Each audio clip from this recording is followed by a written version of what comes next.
तो एक बेसिक सवाल जो हमारे मन में आता है वो ये कि पैसा इन्वेस्ट करना चाहिए या नहीं, और इसका जवाब भी बहुत ही सिंपल है। देखो, वैसे इन्वेस्ट करने के बहुत सारे रीजंस हैं, लेकिन आज हम कुछ अलग चीजों पर फोकस करने वाले हैं और उसे समझने के लिए हमें एक साइकिल समझनी होगी। हम इंडियन सेविंग में पीछे नहीं है, हम पीछे हैं तो इन्वेस्टमेंट में। और हम इन्वेस्टमेंट में इसलिए पीछे हैं क्योंकि फाइनेंशियल अवेयरनेस इंडिया में उतना कुछ खास नहीं रहा है। हमें इन्वेस्टमेंट के बारे में कहीं पर भी नहीं सिखाया जाता, ना स्कूल कॉलेजेस में ना घर पे। देखो, आप अगर अपना घर भी चला रहे हो तो उसमें मनी मैनेजमेंट का बहुत बड़ा रोल होता है। हम जितनी भी कई सारी चीजें करते हैं उनमें फाइनेंशियल मैनेजमेंट और मनी मैनेजमेंट का बहुत बड़ा रोल होता है, लेकिन हमें money management, financial management, investment इनके बारे में सिखाया ही नहीं जाता। तो इन्वेस्टमेंट को पूरी तरह समझने के लिए हमें एक साइकिल को समझना होगा। हम देखते हैं कि हम में से ज्यादातर लोग पैसा सेव तो करते हैं पर वो इन्वेस्ट नहीं करते, घर में ही रखते हैं। पैसा घर में रखने की वजह से वो पैसा इकोनॉमी में फ्लो नहीं होता, जिससे ना आपका पैसा बढ़ता है ना ही इकोनॉमी को आपके पैसे का कुछ फायदा होता है। तो अगर आपको अपने पैसों को बढ़ाना है तो आपको अपने पैसों को काम पर लगाना होगा। तो जब आप स्टॉक मार्केट में डायरेक्टली या इनडायरेक्टली इन्वेस्ट करते हो या स्टार्टअप्स में इन्वेस्ट करते हो तब आपका पैसा इकोनॉमी में फ्लो होने लगता है और आपके पैसों से उन कंपनी को अपना काम बढ़ाने के लिए, अपना बिजनेस एक्सपांड करने के लिए पैसा मिलता है, जिससे कंपनी अपना काम बढ़ाने लगती है, ज़्यादा प्रोडक्शन करने लगती है, जिसका फायदा कंट्री को होता है, जिससे कंट्री का जीडीपी बढ़ने में मदद होती है।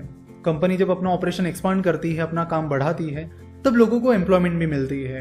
तो कंपनी के बढ़ने से जिन लोगों को जॉब मिली है उन्हें सैलरीज मिलती है, तो उस सैलरी में से कुछ हिस्सा वो एम्प्लॉयज किसी कंपनी में या स्टार्टअप में इन्वेस्ट करते हैं, तो अगेन वो पैसा भी इकोनॉमी में फ्लो होने लगता है, जिससे और ज्यादा कंपनीज को पैसा मिलता है और अपना बिजनेस बढ़ाने में मदद होती है। तो ये एक साइकिल है जिसे समझना हमारे लिए बहुत ज्यादा जरूरी है।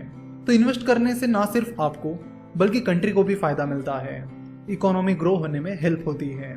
सिमिलरली, जब आप एफडी यानी फिक्स डिपॉजिट करते हो तो वो पैसा बैंक्स के पास जमा होता है, फिर बैंक्स उस पैसों को किसी बिजनेस को लोन देने के लिए यूज करती है, तो उससे भी आपका पैसा इकोनॉमी में फ्लो होने में मदद होती है और इकोनॉमी को उसका फायदा मिलता है।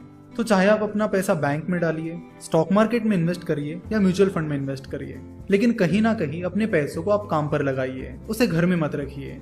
अगर आप अपना पैसा घर में रखोगे तो इन्फ्लेशन की वजह से उसकी वैल्यू कम हो जाएगी, ना आपको उसका फायदा मिलेगा ना हमारे देश को। अगर आपको इन्फ्लेशन क्या होता है ये पता नहीं है तो आपको बता दूं कि अगर आपके पास आज 1000 रुपीज है तो उस 1000 रुपीज की वैल्यू एक साल बाद उतनी नहीं रहेगी जितनी आज है, यानी उसकी वैल्यू एक साल बाद कम हो जाएगी। अगर आप 5 साल बाद बात करोगे तो 5 साल बाद और कम हो जाएगी, 10 साल बाद और कम हो जाएगी।